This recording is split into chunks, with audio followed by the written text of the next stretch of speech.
Alright guys, I just got done installing my Borla catback exhaust, changing out this Flowmaster crap that was kind of rattly on my 95 Cobra OG with only 57,000 miles. Alright, let's fire this up and see what she sounds like now. My last video has the Flowmasters on it. The inside deck is still the same. Alright, here we go.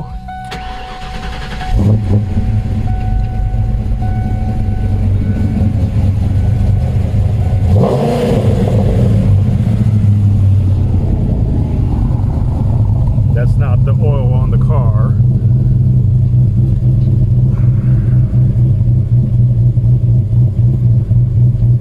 What do you guys think?